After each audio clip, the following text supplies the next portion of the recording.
Hello everyone, and welcome to another episode of the Daily Gwei Refuel, where I recap the latest news in the Ethereum ecosystem. I'm your host, Anthony Sassano, and today's the 15th of April 2021.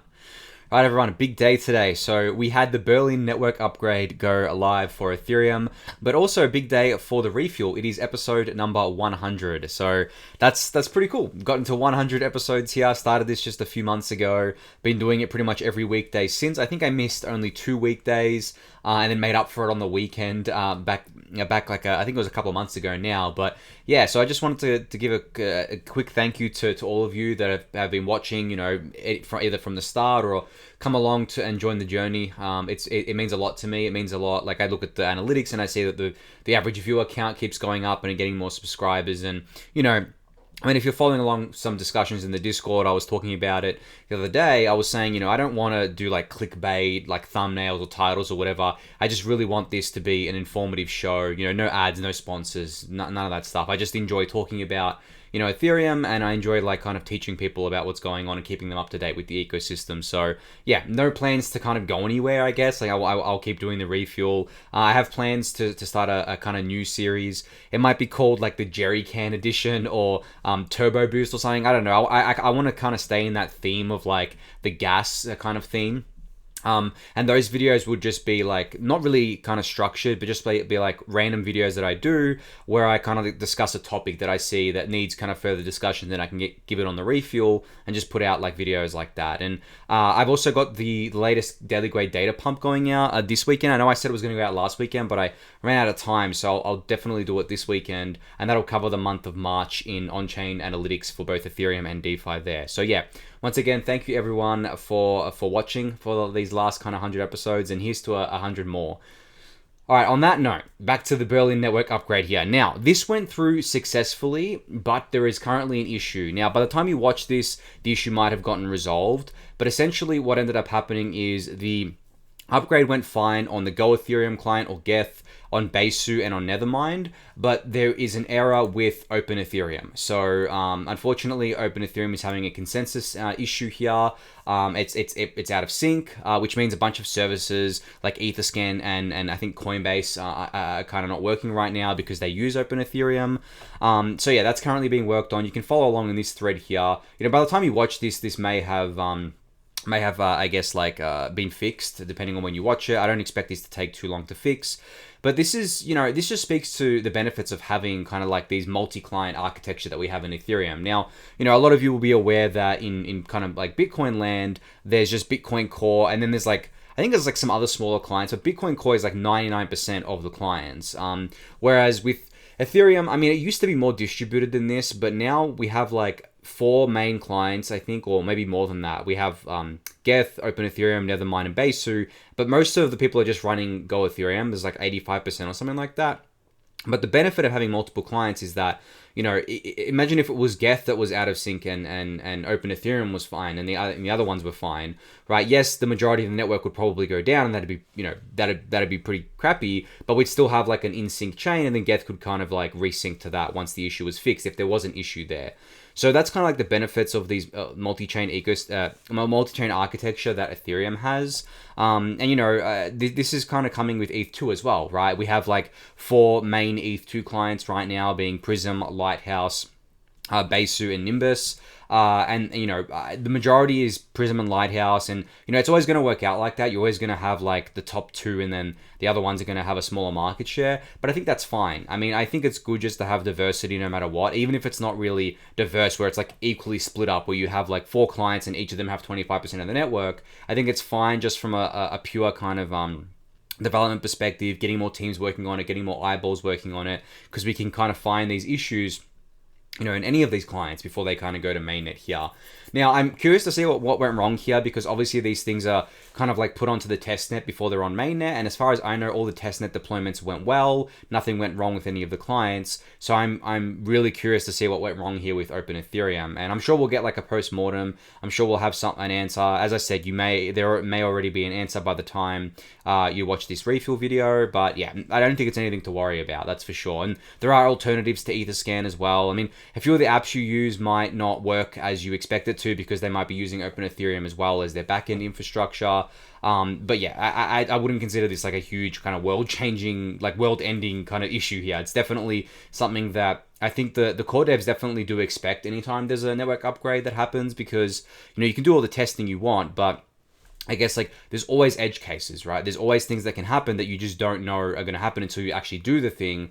And, you know, I mean, this is why it's actually so amazing that the ETH2 beacon chain launch went off without a hitch. I mean, we did a lot of testing, but the fact that it just went perfectly, like beyond perfectly, there was just no issues at all with it. It went as well as you. It actually, I think it exceeded all of the expectations that everyone had for it, even the core devs and researchers.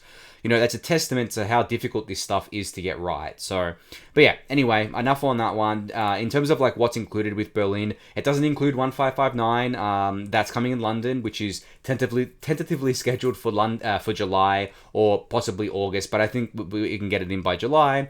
But if you want to know what's in the Berlin network upgrade, there's a good thread here from Georgios that I'll link in the YouTube description that basically goes through you know, all the EIPs that were included and what that means for end users. A lot of it is technical, but he gives a pretty great high-level overview of what this means and things like that. So yeah, definitely go check that out if you want to learn more about this. So the other biggest part of the last 24 hours was Coin going live on the NASDAQ. So this was a pretty big launch. I mean, as I said yesterday, I slept through all of it. I woke up and, you know, I looked at the chart and it looked exactly like a listing that you would see of a new kind of coin on Uniswap or something, right? Or a centralized exchange, where it kind of spikes up and then it dumps really hard and then it just kind of like levels out. That's kind of what happened with Coinbase. And the last time I checked, it was trading at like $330 or something like that. So above kind of like what people said it was going to trade at. And, you know, it's only the first day, right? And like we're going to see the second day play out now. And I'm sure it's going to balance itself out. And, you know, if there's enough demand, it'll go up. If there's not, it'll go down. But, you know, there was this interesting tweet here from an analyst at Bloomberg, and he said that ARK, and for those of you who don't know, ARK is basically an investment fund or a hedge fund, whatever you want to call it, that invests in tech-related companies specifically. And they made a lot of money making big bets on tech companies like Tesla, for example. And that's kind of what they're known for, I think. But it's headed up by Cathie Wood, who is widely regarded as a legendary investor. But basically what they did is that they, as Eric puts it here, bought the crap out of coin today. So they put it in 3 ETFs. They're ARK K ETF, ARK F, and ARK W ETFs here. And I think they bought like hundreds of millions of dollars worth of coin here. So, you know, huge buying, huge selling, of course. Like I'm sure like there's a lot of people that, you know, early investors and maybe like employees and things like that were selling. But it's like anything. I mean, it's kind of like when you have like an airdrop happen. Remember the Uniswap airdrop where basically there was a lot of selling, right? A lot of people sold their Uni airdrop, and then the price was extremely volatile. But after the selling was kind of done, and after all those people got out, there was still a demand there for Uni, right? I mean, I'm sure maybe some of those people even bought back Uni because they're like, oh, I shouldn't have sold, and then they bought back in, sort of thing. So, you know, people always think to themselves, oh, you know, how is it going to go up if all these kind of insiders and all these people that have stock are going to sell? I'm like, well, I mean, for starters, not all of them are going to sell. Secondly, you know, you're just not considering the demand side at all. Like, think about how many people want to buy a coin, right? Not just like the Coinbase stock, but like just coins and tokens in general. So from that perspective, that's the way the market works, right? Balancing supply and demand. So yeah, I mean, this is a huge vote of confidence from ARK here, putting hundreds of millions of dollars directly into coin. I mean, it seems that they didn't even care what price they got in at, and I think in the short term it really doesn't matter. I mean, I know it fell from like 600 and something to 320, but I kind of like, I didn't look into it, but I wonder how many people actually bought at 600. That's why it probably kind of fell so fast, is because if there's not many buyers, right, the price is going to fall faster and faster, and maybe, you know, it found buying support at around $300+ there, which seems to be the case. But yeah, was a big launch. I mean, I discussed the implications of it yesterday for sure, right? I'm not gonna go through it again, but actually one implication that I kind of like I saw play out today was Wall Street Bets is allowing crypto discussion on its subreddit for BTC, ETH, and Doge. I mean, of course, Doge because it's such a meme. But I mean, this had always puzzled me about Wall Street Bets, right? Such a speculative subreddit that is just literally driven by degen stuff, but they banned crypto talk. that was always like super puzzling to me. So they've taken the first step here to allowing it just by allowing BTC, ETH, and Doge kind of talk here. But this is a direct consequence of Coinbase's listing, right? Coinbase's direct listing here. So that's just one of these auxiliary things that you'll kind of like see more of, right? That these kind of like, I guess, legitimizing of the asset class because of what happened with Coinbase. And then obviously Kraken and Gemini are thinking about going public as well. So you'll see that kind of stuff play out too. But yeah, I thought this was really, really cool to see. There's going to be, it's going to be funny when Wall Street bet types find like Uniswap, for example, right? I mean, are we going to get like a DeFi season round 2 that's going to be even crazier than what we had? Like during DeFi summer last year? Maybe, maybe we'll get like something just way crazier than we could even imagine, because there's a ton of people who visit the Wall Street subreddit, Wall Street Bet subreddit. I think there's millions of people that visit that. Now, what happens when those people kind of like start getting into, crypto and Ethereum and DeFi? That's what I mean. Like when I mentioned yesterday that the Coinbase thing is just so bullish, right? Because it just brings in so many new people. But anyway, I'll leave it at that for now. I think that was just really cool to see that Wall Street Bets finally is allowing crypto discussion on the subreddit.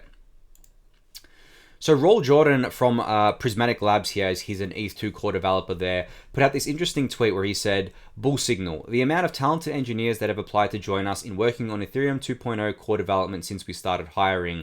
At Prior Labs, especially people outside of crypto with a ton of experience. We've been overwhelmed by quality of applicants." Now, I wrote about this in the Daily Gwei newsletter today, and essentially the theme was that I believe Ethereum is kind of like a black hole for talent, and so you can go read my thoughts in the description, in the newsletter. It's linked in the description. But essentially, I wanted to talk about kind of like a little bit of a kind of different thing here on the Refuel about specifically people kind of applying to work on ETH2 core development. Now, there's a lot of debates within, I guess, like the crypto ecosystem and the Ethereum ecosystem where people say, why would someone work as a core developer on, Ethereum when they could go work for another chain, or they could go work for a DeFi app, and get like a more lucrative outcome because they can get, tokens early on. Obviously, you can't get like tokens early on with Ethereum because it's live. It already has a quarter of $1 trillion market cap.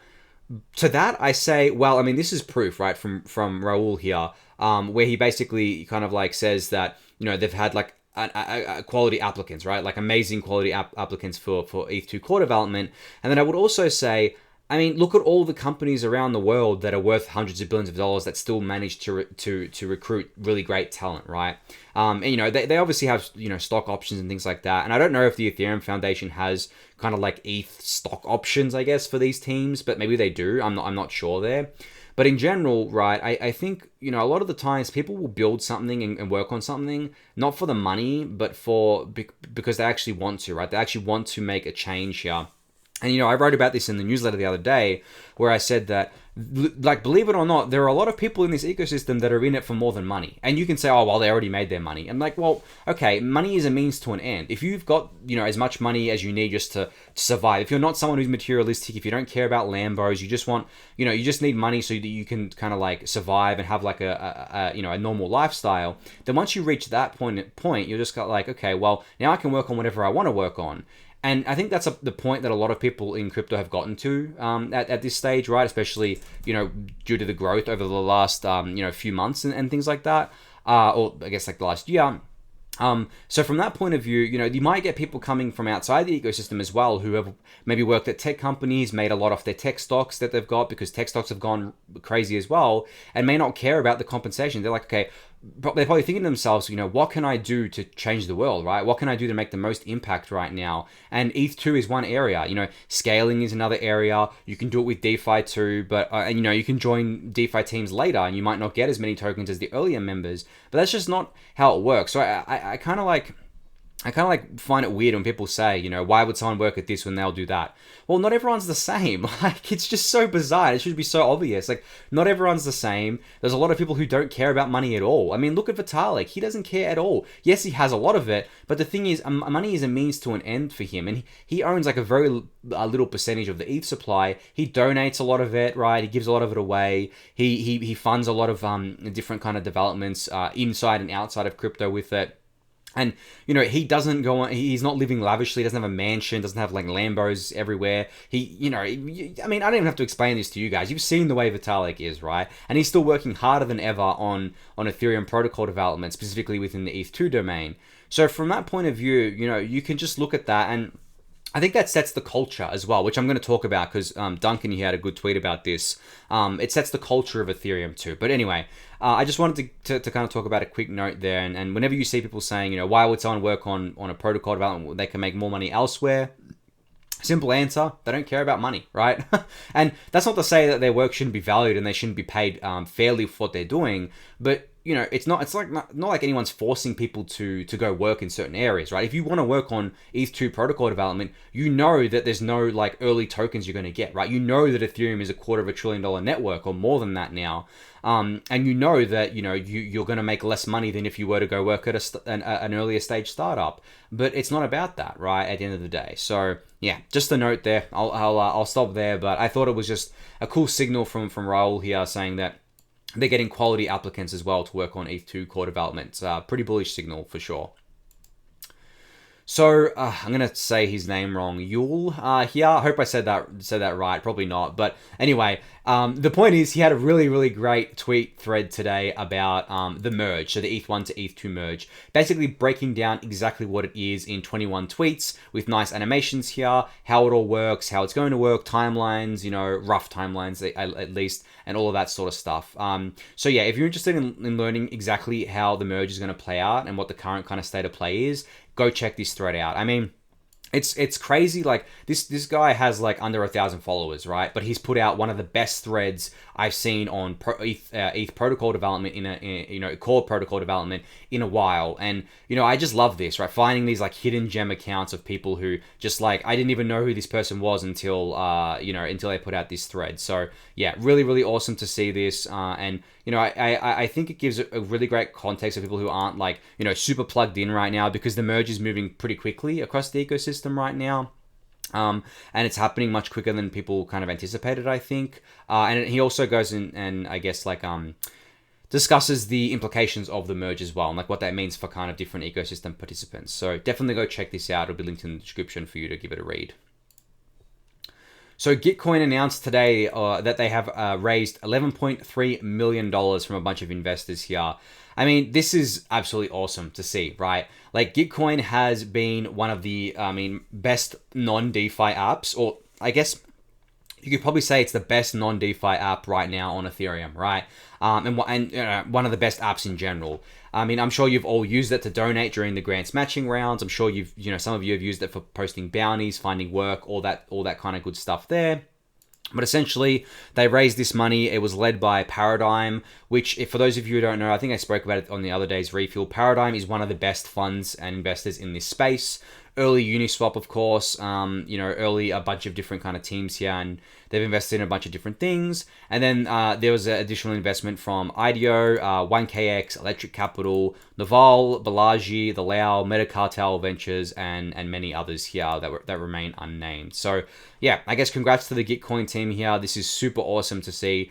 I mean, $11.3 million gives them plenty of runway to keep kind of, I guess, focusing on their vision. I mean, they have a few different things they want to do. Obviously, growing open source is at the core of it, but they also really want to help to kind of like solve Sybil-resistant kind of issues here, decentralized identity, kind of like making it so that anyone can work for the internet and work for the open internet itself. So really awesome to see this. And I mean, really awesome to see Paradigm backing them. They're an amazing kind of team there. They're not just investors who throw money into something. They actually help the teams as much as they can, wherever they can, sort of thing here. So yeah, definitely really cool to see this, and congrats to Gitcoin again. So Immutable X here, for those of you who have been paying attention lately, is the NFT Layer 2 exchange that went live the other day with Gods Unchained, but that's just the first project that they're going live with. There's a massive lineup here of projects. So you can see they've got OpenSea, they've got Token Trove, which is a Gods Unchained marketplace, LucidSci, Mintable is going on there. I mean, a bunch of different games like Guild of Guardians and things like that as well. So, I mean, this is like super cool to see, right? I mean, Illuvium too, that's a very popular game right now, being made by Kane Warwick from Synthetics' his brother. So, I mean, yeah, you can see here, like, basically this is coming in phase 2, and, phase 1 was just getting the marketplace up for Gods Unchained. And this is like a true layer 2 on Ethereum, right? Using Starkware ZK rollup technology. I mean, I've talked about Immutable so many times before. I don't think I have to rehash why they're so awesome. But I think, I've said it before, right? Where I think the winners of the kind of scalability race is going to be the ones that actually get the apps on them, right? Because at the end of the day, no one cares how good your layer 2 is unless it actually has apps for them to use. So I think, Immutable X is going to be the NFT layer. I think they're going to absolutely kill it here. But on that note, I also think that Polygon is doing a lot of great work with kind of NFTs, right? They've got a bunch of projects on there doing amazing things. I know Avegotchi's on there, and there's a few others stuff. So I wouldn't say there's going to just be one winner, but Immutable X is definitely onboarding a lot of great projects here. And on that note, I don't think any other kind of like layer 2s are focusing on NFTs specifically right now. Obviously, Optimism and Arbitrum are focusing on kind of like arbitrary smart contracts. So you could do NFTs on there and like EVM compatible stuff. But I would imagine DeFi is going to sit at those things. And obviously, Starkware's technology is also powering things like Diversify and DYDX, and obviously Loopring has its standalone thing too. So yeah, at the end of the day, it's all about the apps. It always has been about the apps, I think.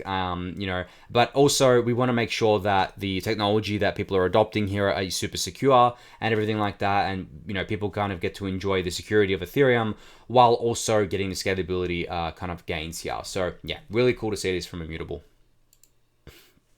So Lucas from Into the Block here put out this interesting chart today where he says the number of transactions on a given day just hit a new all-time high of 1.342 million. Now, this is kind of, I guess, like capped in a way where because we can only fit so many transactions in a block, it kind of like caps it. But I think there's a reason why this is happening. So I think because of Flashbots, right, and because of what we're seeing with Flashbots, a lot of the bulky transactions that were kind of taking up a lot of gas are actually moving kind of like off-chain. Not off-chain, but like off the mempool. So you know how I described the other day how there's like now 2 streams of how transactions can get into blocks. It's either through the mempool, the normal Ethereum mempool, or through Flashbots, which is kind of like considered what's called a dark pool. So I think because of that, we're now able to get more transactions per second out of an Ethereum block. Because, so I need to give some context here. So Ethereum blocks are defined by a block size, which is called the gas limit, right? So the gas limit is currently 12.5 million every kind of 15 seconds per block sort of thing.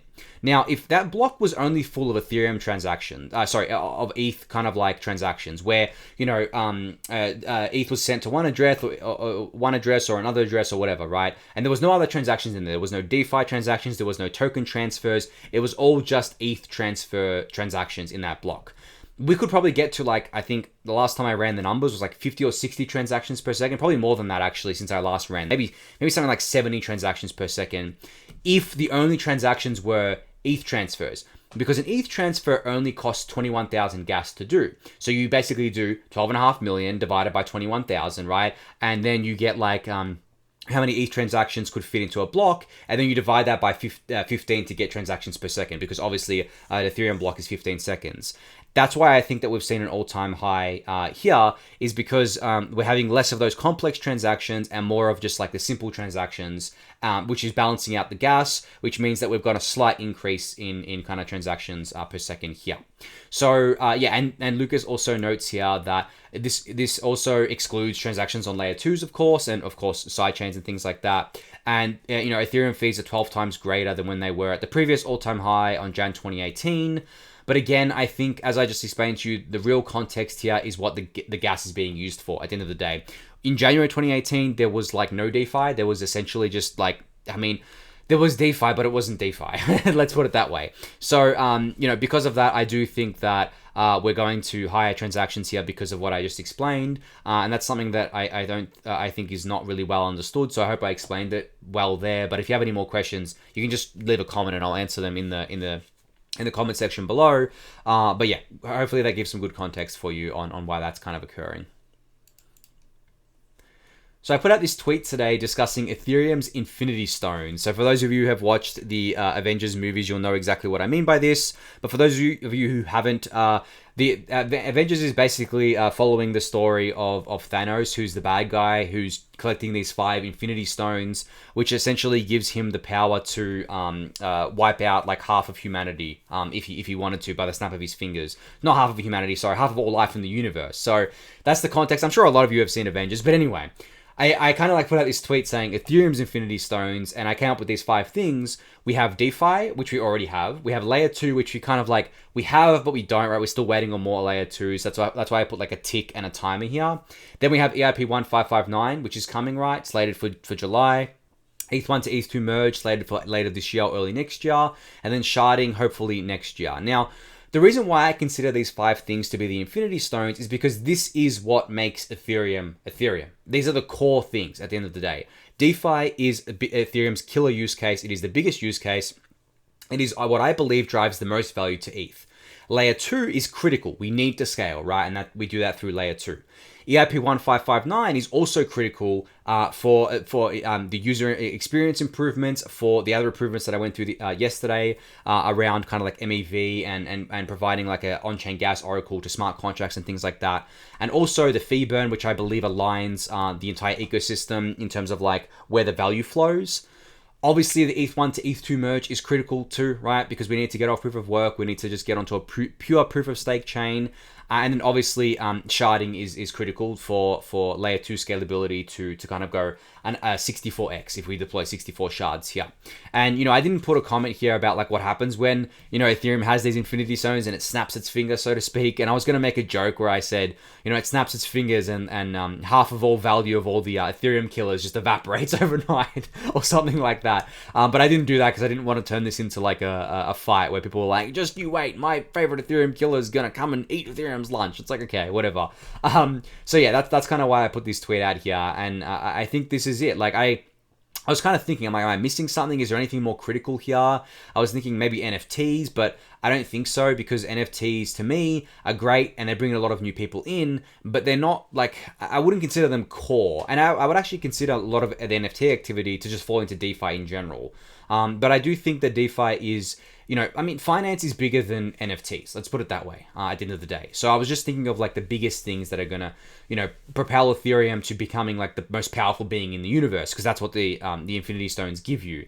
And yeah, I guess like Ethereum is the glove, because he puts the Infinity Stones on his glove in the movies. But yeah, anyway, I'll leave it at that for now. But I just thought like, this kind of like just made a lot of sense to me, and that's why I tweeted it out here. And it seems, the tweet kind of like got a bit of attention, so it seems to be resonating with people. And one person asked what comes after ETH2, so after sharding is done. And it reminded me of this roadmap from Vitalik that he put out. I think he updated it in December, so it's probably changed by now. But he basically kind of like shows what's coming after ETH2, what's coming before ETH2, what's happening, the progress of it. You can see the progress bars on the chart here, but then what's coming after kind of ETH2. And there is actually an effort called ETH3, which is not really, it's not really a thing. It's just ETH3 is just like an umbrella for things that they want to do like after the ETH2 roadmap is finished, like the researchers and developers. But it's not like we will have another separate network where we move to sort of thing. I don't think that's going to happen. I think it's just going to be a series of upgrades to ETH2 that are nice to have, but like aren't critical for the main ETH2 roadmap to happen. And then we can add them over time, just like we have with like ETH1 right now, where we're adding more stuff over time, optimizing things and all that sort of stuff. So yeah, definitely go check that roadmap out if you haven't yet. It'll be linked in the YouTube description, of course. So Stephen from the block here has put together a really great kind of reading materials and kind of like resources on MEV here. So if you want to check this out, it'll be linked in the description. But essentially, there is a lot of research and writing and everything going into MEV right now. And I talk about it, a lot on the Refuel lately with the Flashbot stuff and just in general. So if you want to kind of like learn about it, you can go here and kind of like read all these things. There's tons of reading material on it right now. You can kind of look at the projects that are helping with this. I've mentioned Flashbots a lot, but there's also things like KeeperDAO and Shutter Network and a bunch of others here. And then you can kind of look at these applications as well, which allow you to do different things. And, I spoke about Block Native Simulation Platform the other day. There's also MEV Explore, which allows you to basically see how much value is being kind of extracted through MEV. And it's just an estimate, but it still gives you a kind of good overview there. So yeah, definitely go check out this resource list if you're interested in that. All right, the last thing to talk about was this really, really great tweet from Duncan here. And he basically said, to compete with ETH, you don't need a technical solution, you need a cultural solution. The magic lies in the inspired population of builders and compounding collective mindshare. TPS plus gas cost is secondary. I mean, this tweet's just preaching to the choir in me. Like, I talk about this all the time, on the Refuel and on Twitter and everywhere that I ever talk about this sort of stuff.